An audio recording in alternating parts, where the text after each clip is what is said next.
ठीक आहे, बस हे पोरींसारखं लाजणं बंद करा. येतो मी, असं म्हणत ते पण तिथून निघून जातात. आयुष तसाच तोंड पाडून उभा राहतो. आता पुढे. अनय मयुरीच्या ऑफिसला येतो तेव्हा 11 वाजून गेलेले असतात. तो एक नजर मयुरीकडे टाकून, जी तिचं तिचं काम करत होती, तडक त्याच्या केबिनला निघून जातो. दुपारी लंच ब्रेक होतो तेव्हा सगळेच जण कॅन्टीनला जातात. त्यांच्या ऑफिसमध्ये लंच ब्रेकला सगळे कॅन्टीनमध्ये एकाच मोठ्या टेबलभोवती सोबतच बसायचे. तसं सगळे नेहमीप्रमाणे जमले होते. मयुरी सगळ्यात कडेला बसली होती. तिच्या डाव्या बाजूला मीनाक्षी बसलेली असते आणि तिच्या उजव्या बाजूची खुर्ची रिकामीच असते. अनय कॅन्टीनमध्ये येतो तसं सगळे त्याला आवाज देऊन जेवायला त्यांच्याजवळ बोलावून घेतात. अनय येतो तर फक्त मयुरीच्या शेजारचीच चेअर रिकामी असते. अनय सगळीकडे नजर फिरवतो तर सगळेच त्याच्याकडे बघत तो बसण्याची वाट पाहत असतात. अरे सर, बसा ना, त्यांच्या ऑफिसमधला विशाल बोलतो. हो, नाईलाजाने अनय मयुरीजवळ बसतो. सगळेजण आपापले डबे उघडून आपापली भाजी किंवा जे काही असेल ते शेअर करायला लागतात. मीनाक्षीकडे आधी मयुरीचा डबा येतो आणि त्या पाठोपाठ अनयचा पण येतो. अरे काय कॉइन्सिडन्स आहे, अनय सर आणि मयुरीचा डबा अगदी सेम आहे, मीनाक्षी अचानक बोलते.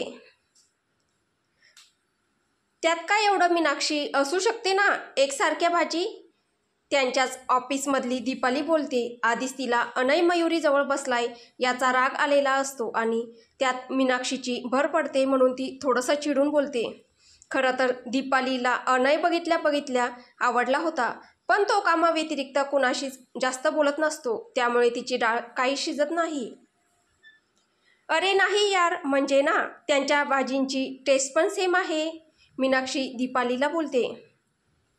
सर, तुमच्या इथे कोणी केली ही भाजी, अचानक मीनाक्षी अनयला विचारते. मीच बनवलेली आहे. नाही म्हणजे काही चुकलंय का? तुम्हाला जेवण पण बनवता येतं सर, दीपाली मीनाक्षी काही बोलण्याआधीच विचारते. हो. हाऊ स्वीट, दीपाली तोंड गोळा करून बोलते. यात स्वीट काय आहे, मीनाक्षी तोंडातल्या तोंडात पुटपुटते.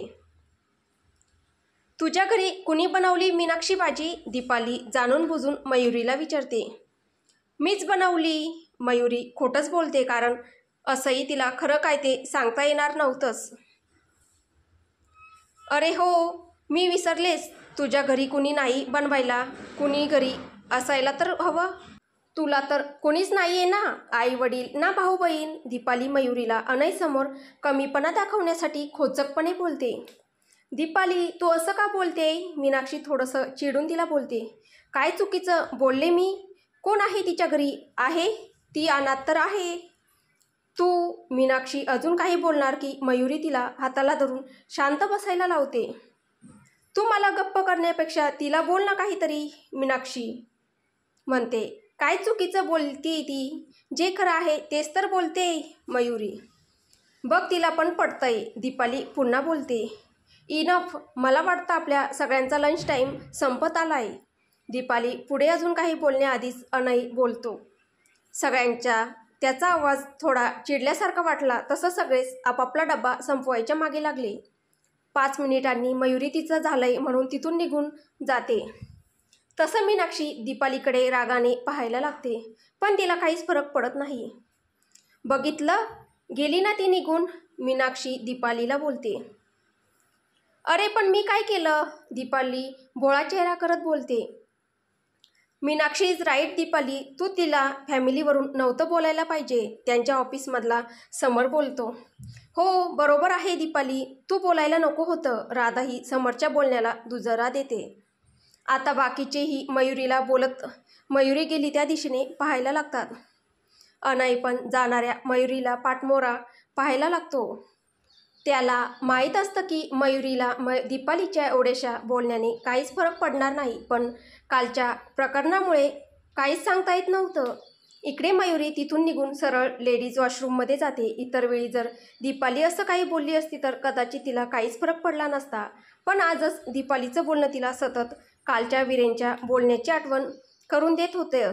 जी गोष्ट ती कालपासून विसरायचा प्रयत्न करत होती, त्याच गोष्टी पुन्हा तिच्या मनात गिरवल्या जात होत्या. ज्याचा तिला त्रास होत होता. तिच्या डोळ्यातून पाणी यायला लागलं होतं. वीरेनचा आवाज परत तिच्या कानात घुमायला लागला होता. कोण आहे तुझ्या मागं, मला जाब विचारणारं? हे वाक्य पुन्हा पुन्हा तिच्या कानावर आदळत होतं. अर्थात नाही म्हटलं तरी मार्केटमध्ये झाल्या प्रकरणाची तिच्या मनात भीती निर्माण झाली होती. ती पटकन तिच्या डेस्कवर आली आणि मीनाक्षी अनयची असिस्टंट असल्याने तिला हाफ डेचा मेल करून बाकी कोणी यायच्या आत तिथून निघून गेली. लंच ब्रेक संपल्यावर सर्वजण परत आले. अनयची नजर मयुरीच्या डेस्ककडे गेली तर ती तिथे नव्हती. असेल इथेच कुठेतरी हा विचार करून तो त्याच्या केबिनमध्ये निघून गेला. मीनाक्षीही तिच्या कामाला लागली. तोच तिला नोटिफिकेशन्समध्ये मयुरीचा मेल दिसला. तसं तिने तो अनयला फॉरवर्ड केला. तो मेल वाचून त्याला तिची काळजी वाटायला लागली. म्हणून त्याने तिच्या सिक्युरिटीसाठी असलेल्या गार्डला फोन करून तिच्याबद्दल विचारलं तर त्याने सांगितले की घरी जायच्या रस्त्याला आहे.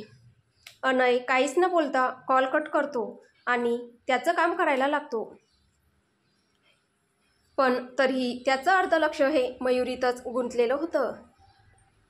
संध्याकाळी 6 वाजता अनय ऑफिस बाहेर पडला. तो आज त्याच्या ऑफिसला न जाता सरळ घरी जायला निघाला.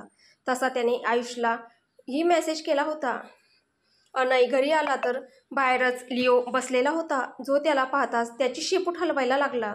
बाहेर अंधार पडायला लागलेला होता, पण त्यांच्या घराचे लाईट्स अजूनही ऑफ होते. तो मयुरी अजून लायब्ररीमधून आली नसेल असा विचार करून आत जायला लागतो. तसं लिओही त्याच्या मागोमाग आत जातो. अनय आत येऊन लाईट्स ऑन करतो. तसं त्याला आत सोफ्यावर झोपलेली मयुरी दिसते. ही अशी का झोपली इथे, स्वतःशीच बोलत तो तिच्याजवळ जात तिला आवाज देतो, पण तिच्या काहीच रिस्पॉन्स मिळत नाही. म्हणून तो तिला हलवण्यासाठी हात लावतो तर त्याला चटका बसल्यासारखं होतं. हिला तर ताप आहे म्हणतच तो त्याच्या फोनवर एक नंबर डायल करतो. हॅलो, पटकन डॉक्टर जाधवांना ह्या घरी घेऊन ये. आणि जास्त काहीच न बोलता कॉल कट करून टाकतो. त्याला हॉलमध्ये गारवा जाणवतो. तसा तो तिला उचलून तिच्या रूममध्ये घेऊन जातो आणि बेडवर झोपून तिला पांघरून घालतो. त्याने रूमवर नजर फिरवली तर ती रूम अजूनही तशीच होती जशी त्याने तिला दिली होती. त्यात तिने कणभरसुद्धा बदल केलेला नव्हता. त्या उलट तिने हॉलमध्ये खूप सारे चेंजेस केले होते. 5-1 मिनिट जात नाही तोच एक काळे कपडे घातलेला गार्ड डॉक्टरांना घेऊन बाहेर गेटजवळ येऊन थांबला आणि त्याने अनयला कॉल केला. अनय बाहेर येऊन त्या डॉक्टरांना आत घेऊन गेला. तो गार्ड मात्र तिथेच थांबून राहिला.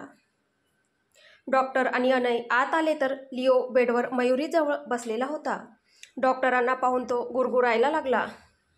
मिस्टर अनय, प्लीज त्या डॉगला तिथून बाजूला करा, मला त्याची भीती वाटते. डॉक्टर 1-2 पाऊल मागे सरकत बोलता. म्हणून मग अनय लिओला बाहेर पाठवून देतो. डॉक्टर मयुरीला चेक करत मेडिसिन लिहून देतात आणि निघून जातात. अनय गार्डला त्या मेडिसिन आणायला पाठवून आपण आत निघून येतो. आत आल्यावर तो मयुरीला नीट पांघरून घालतो आणि तिच्या रूमचं डोअर लावून घेत बाहेर हॉलमध्ये येऊन बसतो. तो त्याच्या मोबाईलमध्ये त्याच्या घरचा CCTV ऑन करतो आणि मयुरी घरी आल्यानंतरची रेकॉर्डिंग पाहायला लागतो. तर आल्यापासून मयुरी फक्त एक फोटो फ्रेम हातात धरून रडत असते आणि काहीतरी बडबडत असते. थोड्या वेळाने ती तिथेच रडता रडता झोपी जाते. अनयनी पाहिलं तर तिच्या हातातील फ्रेम तिथेच सोफ्यावर एका बाजूला कोपऱ्यात पडली होती. त्याने ती हातात घेतली. ती एक 35 ते 40 वय असलेल्या स्त्रीची होती, जी दिसायला थोडीफार मयुरीसारखीच होती. अनयने त्या फ्रेमकडे पाहून एक दीर्घ उसासा सोडला.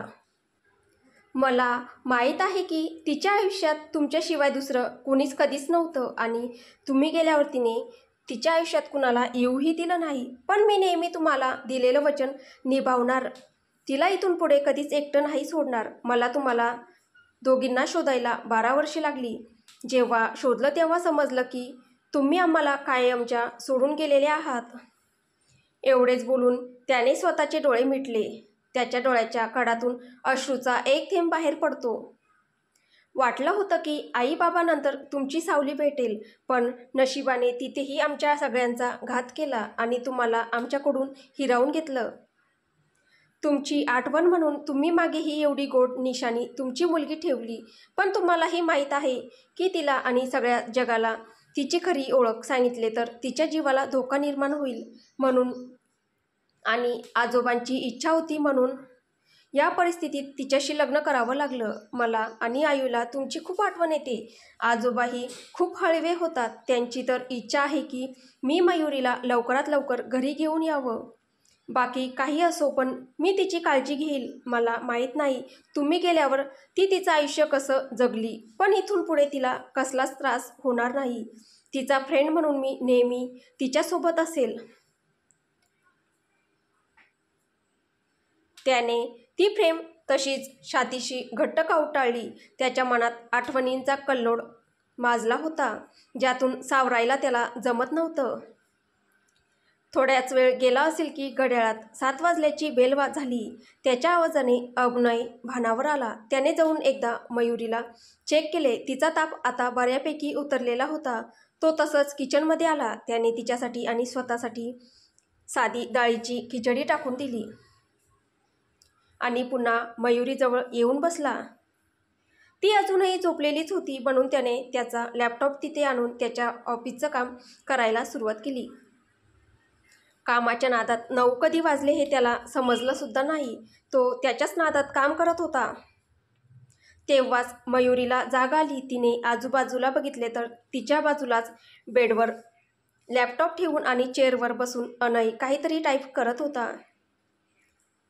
ती उठून बसायला लागते तसं त्याची नजर तिच्यावर जाते. "ओह, तू उठलीस? कसं वाटतंय आता?" त्याने तिच्याकडे पाहत हसत विचारलं. "मी इथे म्हणजे मी तर बाहेर हॉलमध्ये. तुला ताप आलेला म्हणून मग मी तुला इथे आणून झोपवलेलं. आय एम सॉरी, मी तुझ्या परवानगीशिवाय तुला, पण माझ्याकडे दुसरा पर्याय नव्हता." तो तिला स्पष्टीकरण देत बोलतो. "थँक्स माझी काळजी घेतल्याबद्दल, पण मला सवय नाहीये अशा काळजी घेण्याची." मयुरी अचानक बोलते. "यात थँक्स बोलण्यासारखं काहीच नाहीये. माझ्या जागी तू असतीस तर तू पण हेच केलं असतं. आणि सवयीचं म्हणशील तर माणसाने वेळेनुसार सवयी बदलाव्यात. आधी तू एकटी असायचीस, पण आता तसं नाहीये. आता तू माझी बायको आहेस, तू एकटी नाहीये. मला माहीत आहे की सकाळी दीपालीच्या बोलण्याचं तुला वाईट वाटलंय, पण असं स्वतःशीच कुढत बसण्यापेक्षा तू मला एक चांगला मित्र म्हणून माझ्याशी शेअर करू शकते. तुला काय वाटतं ते. आणि बस एक लक्षात ठेव, विश्वास ही खूप मोठी गोष्ट आहे. तो आपण सहजासहजी कुणावर ठेवत नाही. तसंच कुठल्याही नात्याची सुरुवात ही विश्वासानेच होत असते. मी तुझ्यावर विश्वास ठेवतोय की तुला कणभर जरी त्रास झाला कसला तर तू तो माझ्याशी शेअर करशील. माझी तू फक्त नावालाच नाही तर खरोखर मैत्रीण आहे. तेही तू पहिली मुलगी आहे जी माझी मैत्रीण आहे." हे सगळं तिला त्याच्याबद्दल विश्वास वाटावा म्हणून तो बोलत होता, कारण त्यांचं लग्न होऊनही ती स्वतःला आज पण एकटंच समजत होती आणि त्याला ते होऊ द्यायचं नव्हतं. तो बोलत असताना तिने त्याच्या डोळ्यात पाहिलं. आजही तिला त्यात तोच विश्वास दिसला जो तिने त्याला पहिल्यांदा पाहिल्यावर त्याच्या डोळ्यात दिसला होता. तिने हलकेच हा मध्ये मान डोलावली. "ठीक आहे, तू फ्रेश हो, मी आपल्यासाठी खायला घेऊन येतो." तो तिच्या डोक्यावर हात ठेवत बोलतो. आपण बाहेर हॉलमध्येच बसूया." "एज यू विश, मी सगळं रेडी करतो. तोपर्यंत तू ये, ठीक आहे?" तो निघून जातो. तीही फ्रेश व्हायला बाथरूममध्ये जाते, पण डोक्यात त्याचेच विचार असतात, त्याचेच शब्द फिरत असतात. ती सगळे विचार झटकते. फ्रेश होऊन बाहेर येते आणि हॉलमध्ये येऊन पाहते तर अनयने सगळं सामान टेबलावर ठेवलेलं असतं आणि एका चेअरवर बसून तिची वाट पाहत असतो. तो तिला आलेला पाहताच उठून उभा राहतो आणि त्याच्यासमोरची चेअर तिच्यासाठी थोडीशी बाहेर काढतो. "सीट," तो बोलतो तसं ती काहीच न बोलता तिथे बसते. तो तिला जेवण सर्व करतो आणि आपण पण बसतो. ती पहिला घास खाणार की तिला लिओची आठवण येते. "लिओ," ती त्याचं नाव घेत उठते. तोच अनय बोलतो. "तो झोपला आहे." मग ती काहीच बोलत नाही. जेवण आवरल्यावर तो तिला डॉक्टरांनी दिलेल्या मेडिसिन घ्यायला लावतो आणि झोपायला पाठवून देतो. आपण मात्र किचनमधला सगळा पसारा आवरून मगच झोपायला जातो. जाताना ती नक्की झोपली की नाही हे चेक करायला मात्र विसरत नाही. तर पुढे काय होईल हे आपल्याला पुढच्या भागात पाहायला भेटेल. तुम्हाला ही कथा कशी वाटते आहे कमेंटद्वारे नक्की कळवा. आणि कथा आवडत असेल तर व्हिडिओला लाईक करा, शेअर करा आणि चॅनलवर कोणी नवीन असेल तर चॅनल सबस्क्राईब करा. धन्यवाद.